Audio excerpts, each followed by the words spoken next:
যে একজন প্রশ্ন করছেন কি আজব ব্যাপার, বলছে আমি প্রতিনিয়ত বিড়ি খাই, জান্নাতে বিড়ি পাওয়া যাবে কি? আচ্ছা, এটা কি কোনো প্রশ্ন?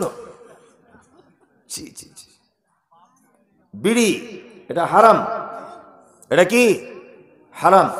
মুহাম্মদ সাল্লাল্লাহু আলাইহি ওয়াসাল্লাম তিনি বলেছেন কুল্লু মুশকিরিন খামরুন, প্রতিটা নেশাদার দ্রব্য কি খামর মদ, আর কুল্লু খামরিন হারামুন, আর প্রতিটা মদ কি হারাম নিষিদ্ধ। বরং আমি কথা বলতে পারি যে পৃথিবীতে যত খাদ্য আছে বিড়ি জাহান্নামীদের খাদ্য। যদি বলছেন কেমন করে, জাহান্নামীদের খাদ্যর ব্যাপারে আল্লাহ তাআলা বলছেন জাহান্নামীদের যে জাহান্নামে খাদ্য দেওয়া হবে সেই খাদ্যতে তাদের পেটও ভরবে না, শরীরের কোনো পুষ্টিও যোগাবে না। কি বললাম বুঝলেন? তাদের পেটও ভরবে না, তাদের শরীরের কোনো পুষ্টি যোগাবে না। বিড়ি এটা টানলে পেট ভরে?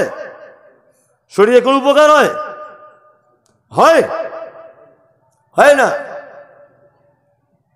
আল্লাহ, অনেক মুসলিমরা খাচ্ছে না, আবার এই খেয়েই দেখছি নামাজের কাতারে গিয়ে দাঁড়াচ্ছে, মানে এত গন্ধ ওর গায়ে। আল্লাহ, ফেরেশতারা পর্যন্ত পাগল হয়ে যাবে যে কে এসছে রে বাবা। করছে না? বিড়ি হারাম।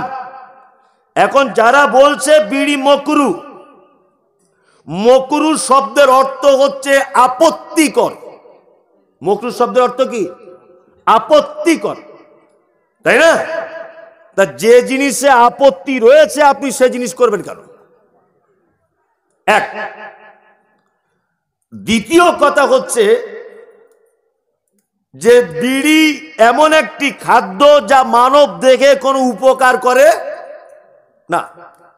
যারা বলছে মাকরু, খেলে গোনা নেই, না খাওয়াই ভালো, যে হুজুর ফতোয়া দিচ্ছে ওই হুজুর জলসার স্টেজে দু টান করে মেরে তবে তো বক্তব্য দিতে পারে।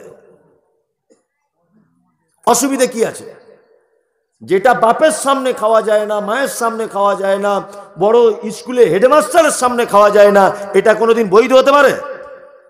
কোনোদিন বৈধ হতে পারে না, এটা হারাম। আল্লাহ তুমি আমাদেরকে হারাম থেকে বাঁচাও, বলুন আমিন। আমিন আমিন।